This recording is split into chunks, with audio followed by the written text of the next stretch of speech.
Bohong, balihong, jabar hong. Gue tukang bohong, lu juga bohong. Ada dia baca. Amati analisa attack. Begitu si Rasman dan si Firdaus bikin ulah, saya langsung viralkan agar surat basnya yang dicabut. Itulah, berkali-kali saya, tiap hari saya posting. Dan Anda tahu hasilnya apa? Oke? Anda tahu hasilnya apa? Ini adalah presiden pertama dalam sejarah kepengacaraan Indonesia. Untuk oknum-oknum yang mendukung si botak, si Rasman di iNews TV, lu jangan iri sama gue deh, oke? Lu jangan iri sama gue deh, ya. Saya tidak pernah menyenggol sebelum disenggol. Tapi kalau saya disenggol, akan habis-habisan reputasi orang itu saya buka. Dan ternyata hampir semua musuh-musuhku down. Saya ngajukan ini keberatan ke pengadilan tinggi, ya. Setelah ini masuk register di pengadilan tinggi, ini kan udah masuk kan, ya. Tidak ada satu orang pun yang boleh melarang saya bersidang. Karena saya masih mempunyai kartu anggota di Vera di WPI dan surat pembekuan saya anggap tidak sah. Karena saya dalam proses gugatan, ya. Jadi nggak boleh ada yang melanjangi hukum. Harus benar-benar equal, ya, harus benar-benar adil. Ya, hukum itu harus benar-benar sesuai dengan adagium equality before the law, harus sama di hadapan hukum masyarakat. Bahkan kalau nanti hakim kalau hakim mengusir saya, dia melanggar kode pokok, saya laporkan ke Komisi Yudisial. Halo, turut berduka cita atas dipecatnya Rasman Arief Nasution dan Firdaus, ya. Kalau Rasman mengatakan bahwa ini baru dibukukan, belum diberhentikan, silahkan berpraktek di dalam kulkas, ya, karena udah dibekukan, ya, di tempat kulkas, tempat yang beku. Dan pada saat persidangan nanti minta majelis hakim untuk menahan, kalau perlu kura-kunarinya itu diborgol tangannya, diborgol kakinya, dan mulutnya ditutup biar dia tidak ribut dan tidak sebrutal sekarang memfitnah sana fitnah sini, ya. Apalagi dia sekarang udah bukan pengacara, dia mungkin dalam keadaan tidak nyaman dan dendam. Tolong, kalau bisa sidangnya virtual aja, lewat Zoom, dan tidak usah live atau langsung. Kalian pikir Rasman ini takut? No! Kalau ada yang masuk penjara, Soekarno masuk penjara, demi hukum, saya lebih gila dari Alvin, dan tidak takut masuk penjara. Saya tidak main-main. Kan netizen, ya, ini harus nih netizen sama masyarakat mesti tahu nih, ya. Kalau menilai seseorang, jangan melihat tampilannya, ya. Jadi kita lihat orang itu seperti apa, bukan karena kekayaannya, tetapi hati nuraninya, bukan karena emosionalnya, tetapi karena kebaikannya. Jadi inilah yang memang pelajaran, ya. Kejadian di Jakarta Utara, di Pengadilan Negeri Jakarta Utara 6 Februari kemarin, pelajaran pahit, ya, agar lawyer tidak menjadi bulan-bulanan oleh Mahkamah Agung. Kali lagi nih dengan mediadpr.com. Nah, kali ini kita akan mengangkat berita yang lagi viral nih, ya. Viralnya itu sampai netizen tuh pada tahu, ya kan? Tentang apa? Tentang pembekuan, ya, berita acara sumpah dari Firdaus Oyuwobo dan Rasman Arief Nasution. Nah, barusan kita sudah lihat kan cuplikannya seperti apa perseteruan antara Hotman Paris Hutapea, Rasman Arief Nasution, Farhad Abbas, dan Firdaus. Nah, langsung saja nih, ya, kita panggilkan praktisi hukum kita, Bang Muara Kartasimatupang. Apakah sudah tepat nih pembekuan dari berita acara sumpah mereka? Langsung saja nih, Bang Muara. Nah, jadi ini kan berujung dari laporan pencemaran nama baik yang dilaporkan oleh Hotman Paris terhadap terlapor Rasman tempo hari kan. Nah, sebenarnya ini kan bisa di RJ, tapi ya kita nggak tahu karena mungkin ini musuh bebuyutan, ya. Karena Hotman Paris dan Rasman itu memang tidak bisa ketemu, ya. Yang satu itu selalu ngandalin kekayaannya dan perempuannya, sedangkan Rasman itu dianggap emosional dan temperamen tinggi. Jadi selalu dipancing oleh Hotman Paris. Ya, ini terus terang saya sampaikan supaya masyarakat jelas dan netizen tahu seperti apa sebenarnya kejadian ini. Saya tidak bela Rasman, tetapi saya akan mengklarifikasi dan menunjukkan kalau Rasman itu tidak seperti yang diduga orang-orang, diduga netizen, kalau dia memang mau menyerang Hotman Paris. Nah, di persidangan itu sebenarnya sidang ini udah sidang terbuka dan sudah dijalankan 3 kali.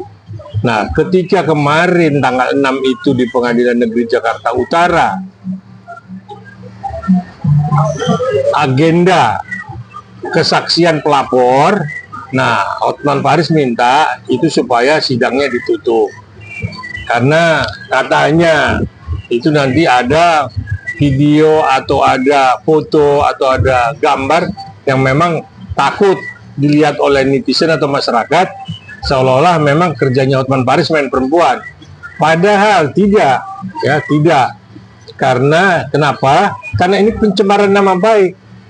Kalau Rasman melakukan protes ya di majelis dan ditolak oleh majelis, lalu dia mendatangi Hotman Paris bukan mau memukul, tidak. Cuman memang karena badannya gempal dan gaya jalannya pun juga seperti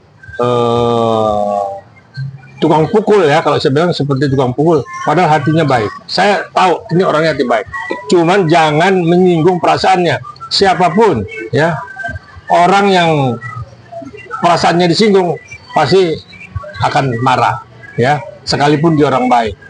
Nah, kan kita tahu Rasman, dia sebenarnya orang baik, cuman ya itu tadi ketemu dengan pemain yang namanya Hotman Paris. Maka terjadilah kemarin kericuhan ya tanggal 6 Februari kemarin di Pengadilan Negeri Jakarta Utara, yang akhirnya ada yang naik meja salah satu penasihat hukumnya Rasman. Itu yang kejadian yang sebenarnya ya. Jadi bukan mau memukul ya.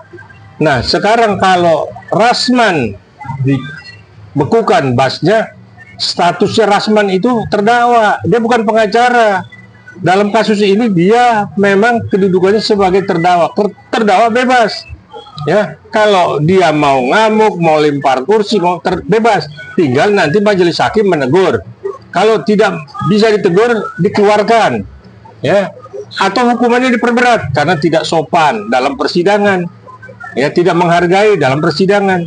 Bukan ujuk-ujuk Mahkamah Agung karena punya kekuasaan terus membekukan basnya, memerintahkan PDPN supaya Rasman ditindak. Tidak. Jadi kalau pengacaranya itu memang harus ditindak, itu ada aturan mainnya juga. Diserahkan kepada organisasi advokatnya, dipanggil, disidangkan, nah dipecat atau diapakan. Karena kita dilindungi oleh Undang-Undang Advokat tahun 2003 ya. Jadi nggak main-main. Kalau udah seperti ini, abuse of power yang dilakukan oleh Mahkamah Agung, ini ancaman untuk semua pengacara. Pengacara nanti akan takut di pengadilan dan tidak akan berani bersuara lantang karena nanti dikit-dikit dibilang melanggar content court ya. Nah, ini yang kita harus juga protes ke Mahkamah Agung. Jangan seenaknya, ada mekanismenya, ada prosedurnya ya. Tidak mudah untuk mengambil keputusan dengan mencabut basnya. Bas itu berita acara sumpah. Dia bukan bersumpah kepada ketua Mahkamah Agung atau ketua pengadilan tinggi. Dia bersumpah kepada yang di atas, kepada yang kuasa. Kalau dia sebagai pengacara itu akan menjalankan apa yang benar dan tidak menjalankan yang tidak benar. Nah, ini kan karena Mahkamah Agung merasa mungkin lebih pro ke, saya nggak tahu dia apa, lebih pro ke Hotman Paris atau kalap atau apa, tapi langsung mengambil keputusan yang drastis. Itu nggak boleh. Kita ini negara hukum dan segala sesuatunya harus berdasarkan hukum dan diselesaikan secara hukum. Ya, tidak menegakkan hukum dengan melanggar hukum. Ini yang harus kita ingat. Jangan pernah menegakkan hukum dan dengan melanggar hukum. Ya, tegakkan hukum dengan memang fakta sebenarnya. Bang Wara, jadi dengan kata lain, seseorang yang berprofesi sebagai seorang pengacara atau lawyer, itu berita acara sumpahnya tidak dapat dicabut ya Bang? Jadi tidak bisa, mesti dibawa ke persidangan seperti apa? Kan nggak diatur pencabut bas itu seperti apa. Karena dia bersumpah demi Tuhan. Artinya dia bersumpah ke atas. Ya, bukan bersumpah demi ketua pengadilan tinggi atau demi dia bersumpah demi ketua Mahkamah Agung. Tidak, ya. Ini kita pengacara nih, seluruhnya pengacara harus hati-hati nih ya. Jangan kita gara-gara ini akhirnya pengacara semua kerdil, ya, tidak dianggap oleh pengadilan. Kita sama kedudukannya, sama-sama penegak hukum. Cuman beda kursinya, ya beda mejanya. Nah, ini yang kita harus bersatu bagaimana menyelesaikan ini. Tidak mengkerdilkan dan tidak, kalau kita bilang si Rasman itu tidak boleh dibela, harus dibela. Seperti apa? Dia punya hak asasi, ya. Dia punya kredibilitas karena posisi dia sebagai terdakwa kemarin itu, bukan sebagai lawyer. Lawyer itu atau PH-nya itu adalah Firdaus CS, ya.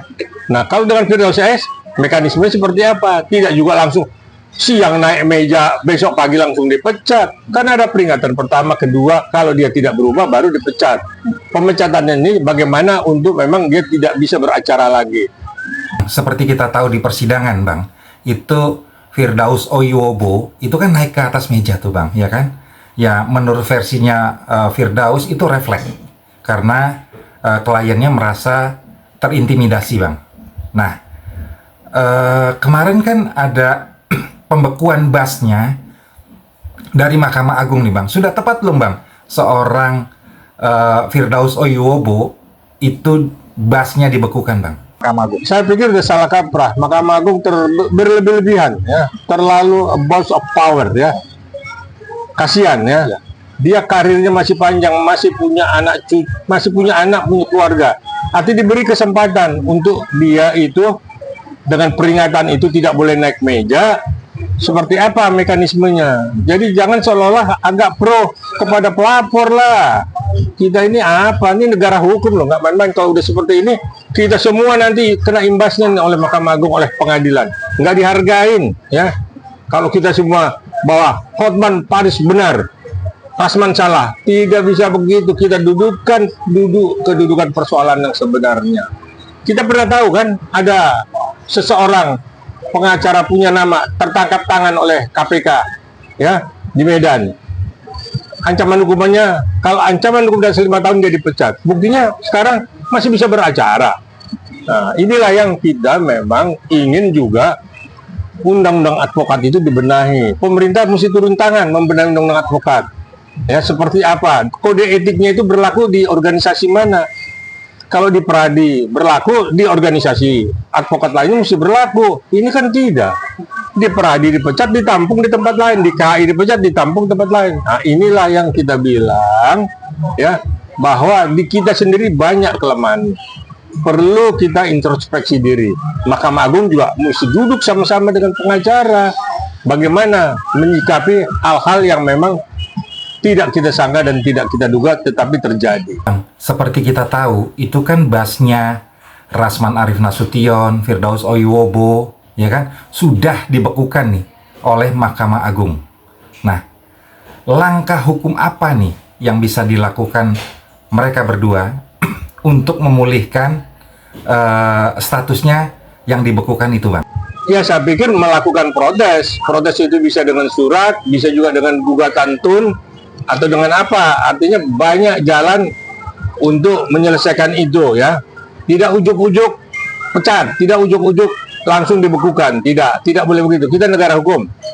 Menegakkan hukum tanpa melanggar hukum. Itu aja mutunya.